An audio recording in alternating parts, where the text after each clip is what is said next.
कुपवाड महानगरपालिकेच्या निवडणुकीच्या संदर्भातल्या नियोजनासाठी सांगलीमध्ये आलो होतो आणि तासाभरात सगळ्यांना आपल्याला समजलं आणि एवढ्या मोठ्या संख्येनं आपण सगळे जमला. आजच्या या बैठकीला उपस्थित असलेली विधिमंडळामध्ये आमचे सहकारी सन्माननीय आमदार सुहास भैया वावर, जिल्हा प्रमुख बजरंग पाटील, आमचे विचारे बापू, आमचे वनखंडे सर, इतर सर्व आजी माजी पदाधिकारी आणि ज्यांनी उमेदवारी अर्ज भरलाय, उद्या जे भरणार आहे ती, आणि सर्वच महिला वगैरे उपस्थित असणार. मी मागच्या 8 दिवसापूर्वी जेव्हा आलो होतो तेव्हा मी सांगितलं होतं की युती करायची, इथंच पत्रकार परिषदेत युती करायचा आमचा प्रयत्न आहे. मी संपर्क मंत्री शिवसेनेचा आहे. भारतीय जनता पक्षाची जबाबदारी माननीय मंत्री महोदय, ज्येष्ठ मंत्री महोदय माननीय चंद्रकांत दादांच्याकडे आहे. 2-3 फेऱ्या आमच्या चर्चेच्या झाल्या. मला त्या चर्चेमधलं काही सगळाच मुद्द या ठिकाणी उघड करता येणार नाही, पण पहिल्यांदा मी म्हणलं होतं की शिवसेनेचा योग्य मान सन्मान ठेवला गेला पाहिजे. शिवसेनेची योग्य ताकद जी आहे त्याप्रमाणे जागांचं वाटप झालं पाहिजे. एखादी दुसरी जागा 2-3 जागा पुढे मागे सरकण्याची प्रत्येकाची तयारी आहे, पण ठीक आहे, आता त्या गोष्टीची चर्चा करण्याची ही वेळ नाही. उद्या शेवटचा दिवस आहे आणि युतीतल्या मोठ्या पक्षाने मला वाटतं अर्ज पण भरायला सुरुवात केली. काही नावं सुद्धा तिने या ठिकाणी जाहीर केली आणि आपली सुद्धा जबाबदारी आहे.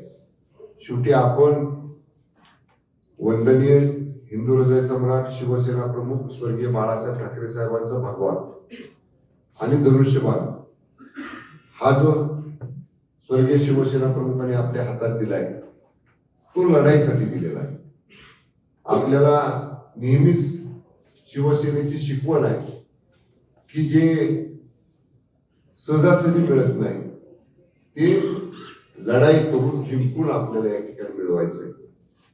मी आज एवढंच सांगतो, त्या निवडणुकीमध्ये ठीक आहे, आज आपली युती नाही झाली, समजा राज्यामध्ये युती आहे तो गोष्ट वेगळी, पण इथं जर आमचा मान सन्मान ठेवला जात नसेल, जेवढ्या जागा तोलामोलाच्या मिळाल्या पाहिजेत तेवढ्या जर आपल्या पक्षाला मिळत नसतील, ठीक आहे, एक ठराविक वेळ असतील तिथपर्यंत वाट आपण पाहतो, नाही तर मग शेवटी आपल्याला आपल्या पक्षाची वाटचाल पुढे करायची असते.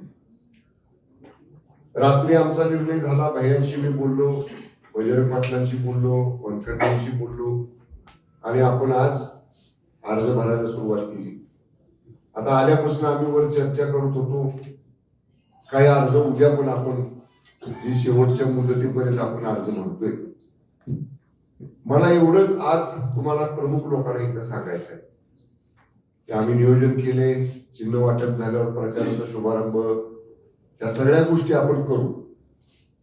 मी एवढंच जिल्ह्याचा संपर्क मंत्री म्हणून शिवसेना पक्षाचा एवढंच सांगतो की आता आपण जेव्हा शिवसेना म्हणून ह्या निवडणुकीमध्ये उतरलेलो आहे तेव्हा अर्ध कधी निवडणुकीमध्ये शिवसेना उतरत नाही, पूर्ण ताकदीने शिवसेना उतरेल.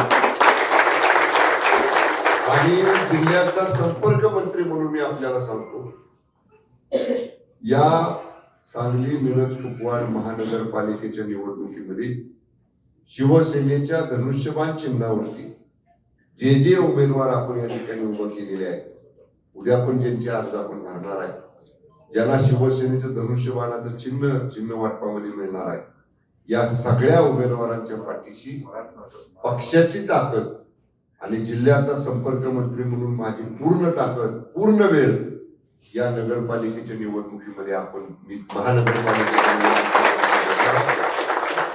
आणि ज्याला म्हणतो ना आपण अंडर इस्टिमेट, म्हणजे त्याला मराठी शब्द काय म्हणतो आपल्याला, आमचं मूल्यमापन थोडं कमी केलं की ह्याला एवढी ताकद ह्यांची नाही, ह्यांची काय शिवसेनेची ताकद आहे, माझी आता तुम्हाला सगळ्या पदाधिकाऱ्यांना शिवसैनिकांना विनंती आहे, शिवसेनेची सांगली मिरज कुपवाड महानगरपालिकेत काय ताकद आहे हे महानगरपालिकेचा निकाल लागल्यानंतर शिवसेनेचे बहुसंख्य नगरसेवक त्या नगरपालिकेत निवडून आणून या ठिकाणी आपल्याला दाखवायचे आणि त्यासाठी पूर्ण ताकदीनं आपण सगळेजण या निवडणुकीच्या कामाला लागा. आता जास्त वेळ भाषणबाजी बैठकीत घालवण्यापेक्षा उद्यापर्यंत अर्ज वेळेस भरून घेणं, छाननीमध्ये योग्य सगळी कागदपत्र दाखल करणं, वकिलांच्या टीमचं नियोजन मगाशी वरती बसून या ठिकाणी आम्ही केलेलं आहे.